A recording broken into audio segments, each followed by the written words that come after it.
Hello, good afternoon. Putting some shea butter on my lips because it's hot outside.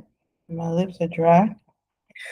But today we're talking about all things artist dates. Yesterday, I did a video talking about how I generally take Monday, part of Monday off to be able to take myself out on an artist date, to be able to do something creative. And I'm going to talk about what that is, why I do it, and how it helps me, or how it helps me and why I like it. So my name is Halana Black. I am a writer and author. I write a Substack called Wealthy, Wise, and Whole. You can check it out after you finish watching this video. The link is in the description. Um, so artist dates. I've been doing artist dates on and off. I don't know, the last I don't know,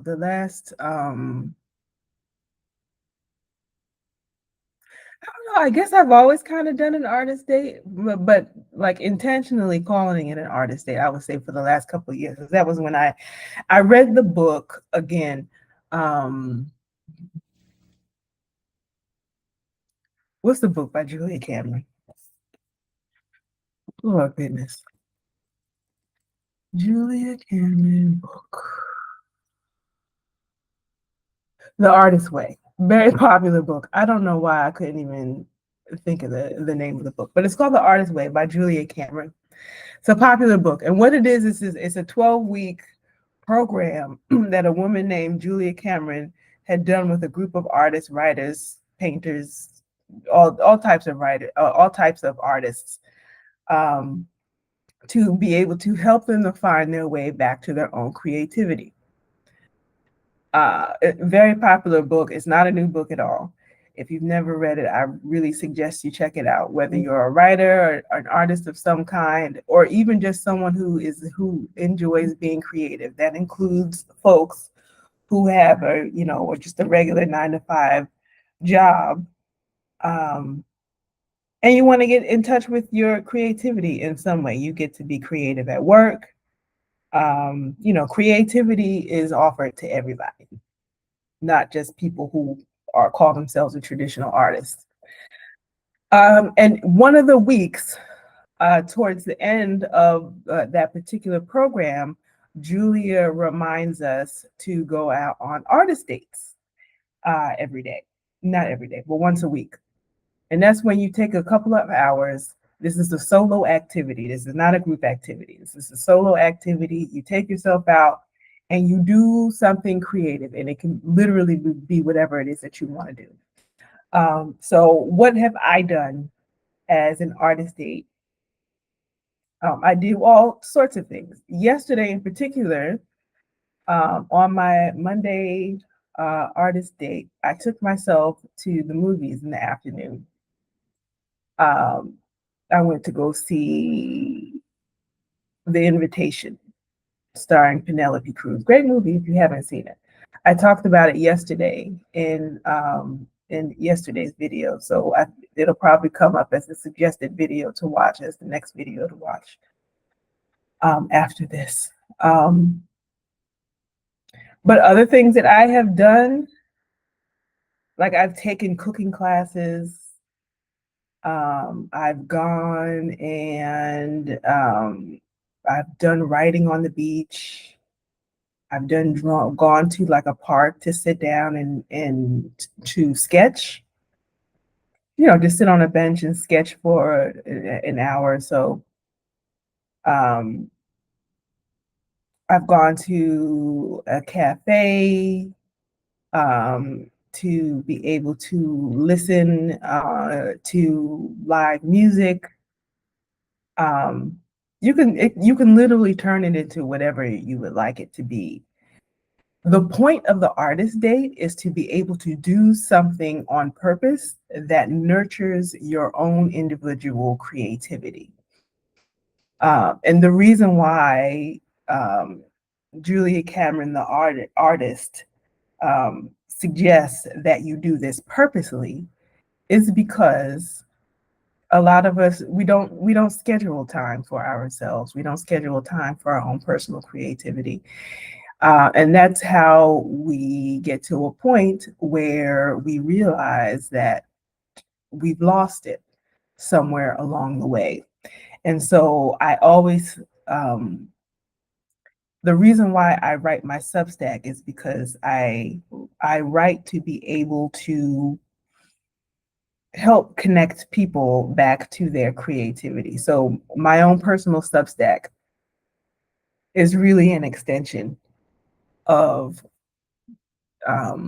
what it is that I learned out of reading and participating in Julia Cameron's The Artist Way. So what is my Substack? It's called Wealthy, Wise, and Whole. It is a program that I put together where I share life stories, um, that offer a lesson, a universal lesson. I really love to be able to write personal essays. That's my own personal artistry. I also do sketching and drawing and painting and things like that. But the one that I do the most is I most identify as a writer.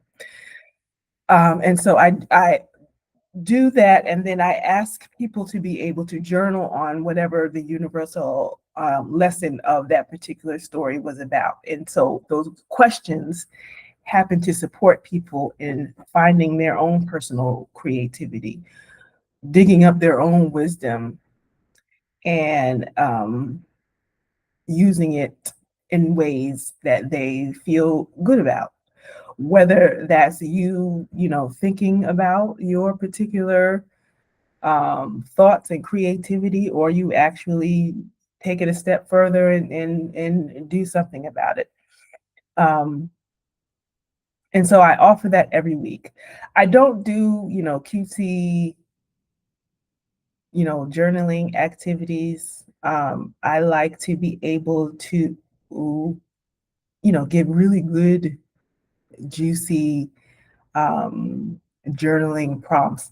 I used to do an event for a year and a half. I probably let it go maybe about a little over a year ago.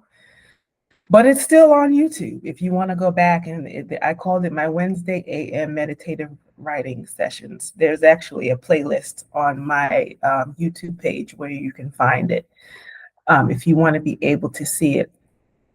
And every week on a Wednesday morning, I had a group of folks who would just show up. I didn't charge anything.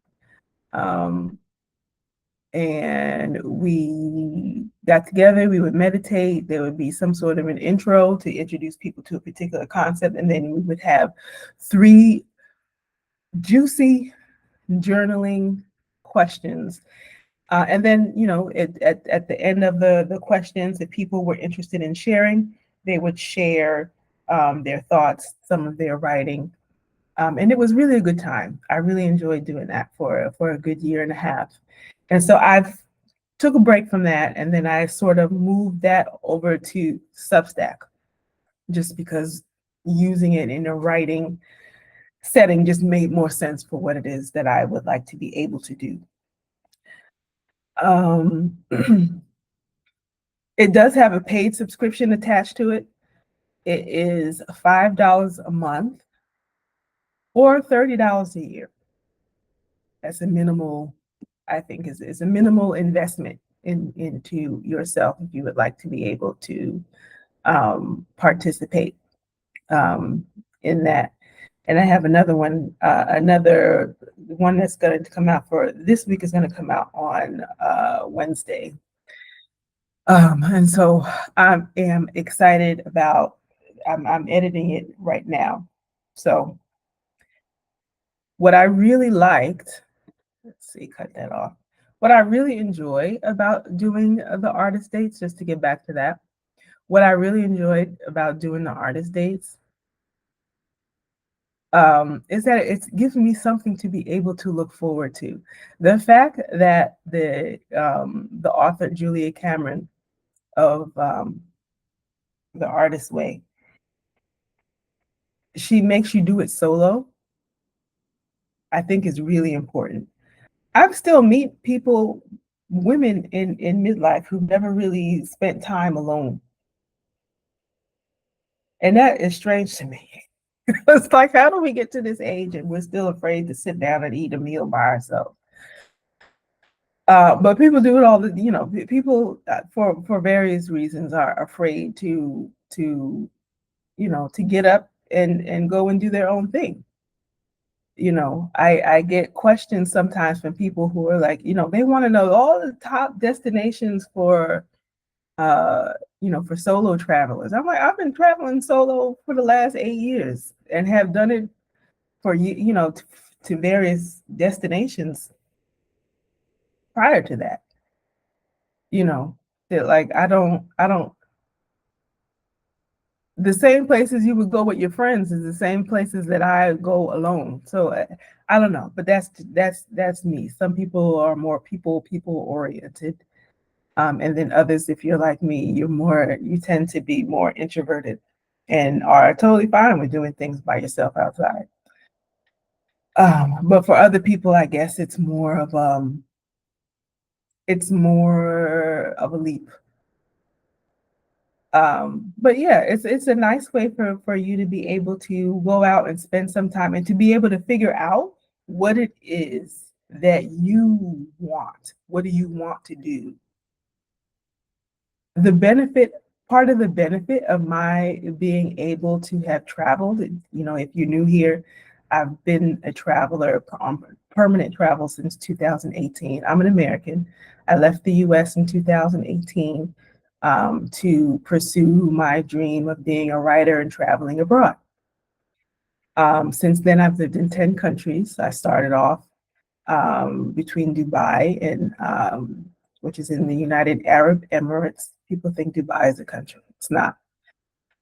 It's a city in the United Arab Emirates.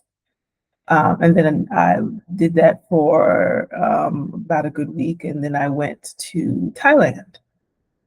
And then my trip to Thailand completely changed my life in different ways, and I've done videos about that in the past. And then I moved on to a number of different countries. At the moment, I live in Mexico, in Playa del Carmen, in the Yucatan, which is a lovely beach town. Um, and so I enjoy being here.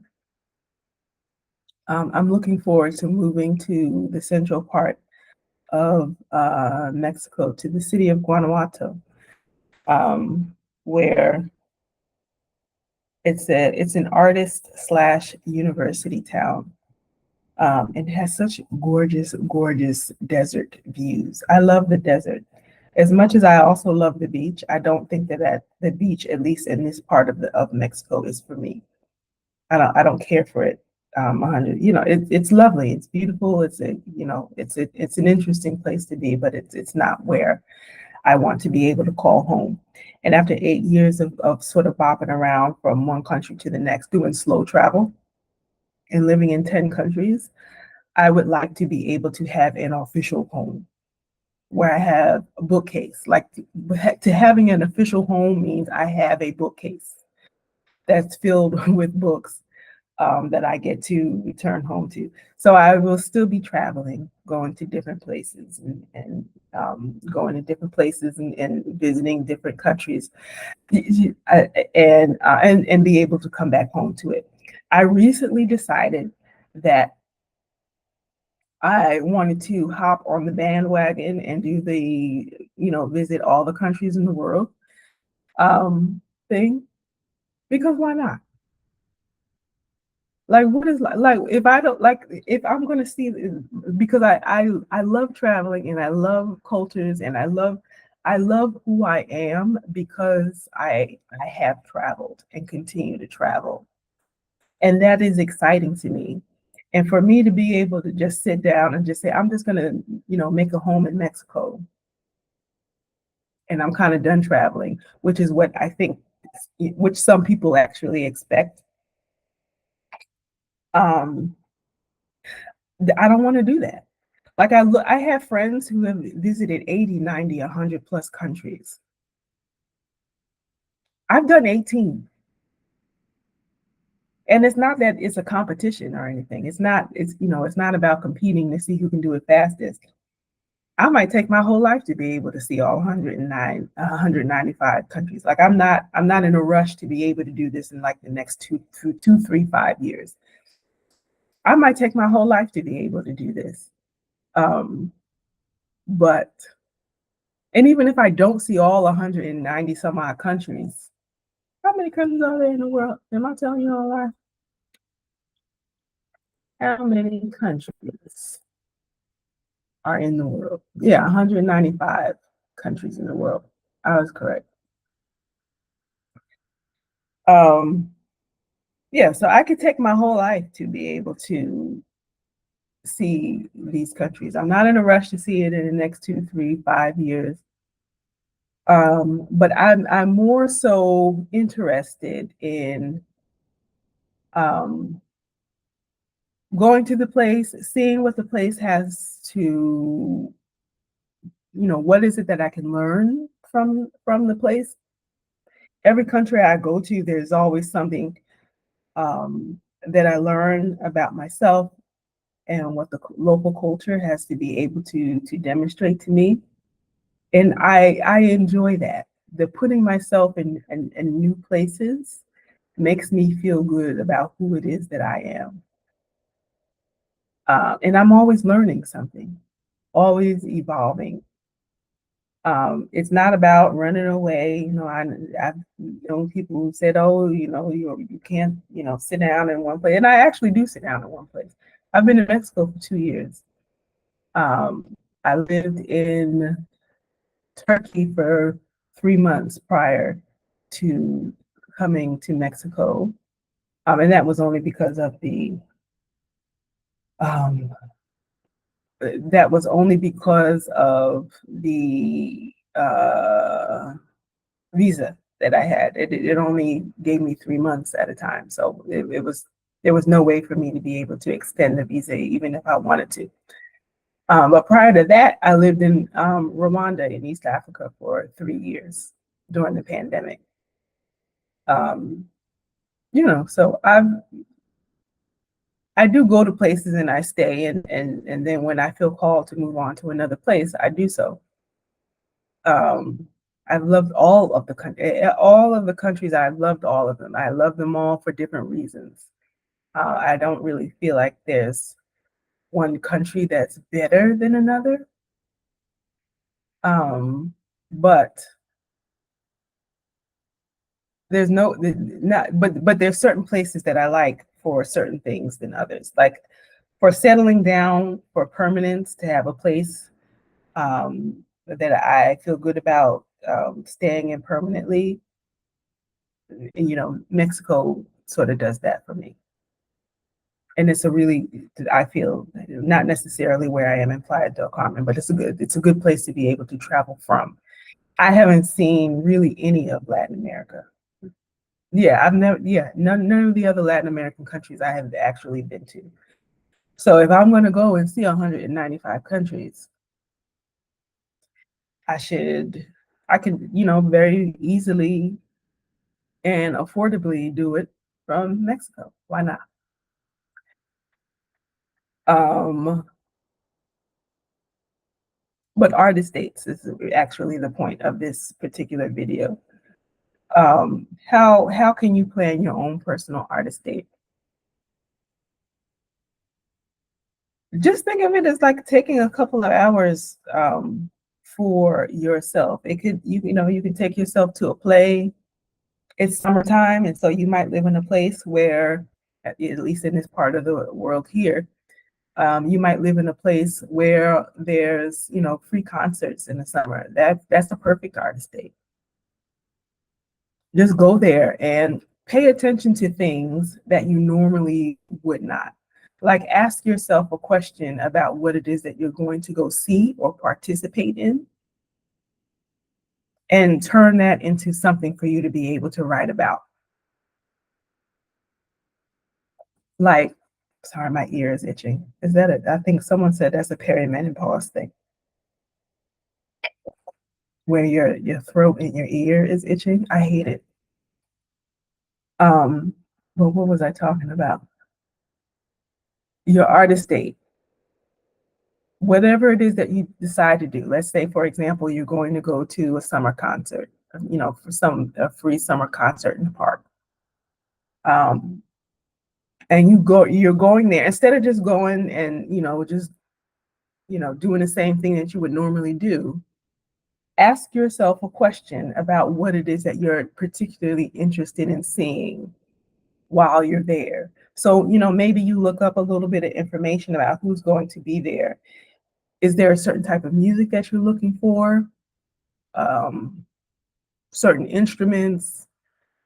Um, where are the artists from? Is it a cultural type of music or celebration, or is there a particular food that you are looking for? What are you curious about? Um, and that sort of helps you to develop your artist eye. One of the things that has really made me a better writer is to be curious about the places and the people that I'm going to go see. The things, it's amazing for people who are not necessarily artists, but they go on vacation. They go on vacation to a place, and they're so exhausted from their life that they collapse on the beach for a week, which is cool. No judgment. You go and collapse, and you do your cruise, and you eat yourself to death on the buffet, and then you go home. And that was kind of it. I'm a different type of a traveler. This is not a who's a real traveler and who's not. This is not that type of a conversation. But if you're here, I'm guessing that you are here because you are an artist of some type, or you like to be able to tap into your creativity and you would like to be able to do more of it. So this is what I would suggest that you do right from where you are. You do not have to be a big world traveler like I am. If you are sitting in the middle of nowhere, Minnesota, you can go outside and ask questions about what it is that you are going to go see. Concert, a play, are you going to go out in nature and see with new eyes what you have been walking by all of the time? So just be curious. What's happening here? If you go outside on your artist date and you go to the park and you see a couple of ants, watch the ants. Watch what they're doing. Where are they going? What are they carrying?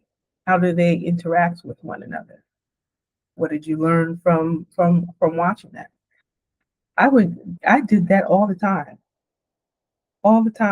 and still, excuse me, I still do. Jesus, um, I do that all the time, and so there's a particular eye that artists of all kinds have, where they're just a little more curious and being open to what it is that they see. So just take a moment to be able to write those things down. It doesn't have to be an essay. It could be a list. I'm looking at my phone because I'm expecting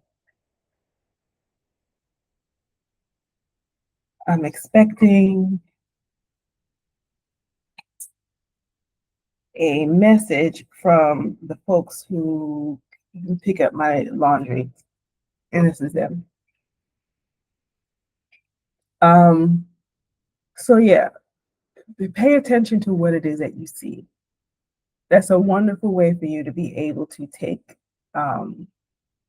your artist self more seriously, to get to tap into your creative senses more than you do on a regular day. And the artist date, the reason that you do the artist date is so that you have time and space to be able to actually schedule it into your life so you don't miss it.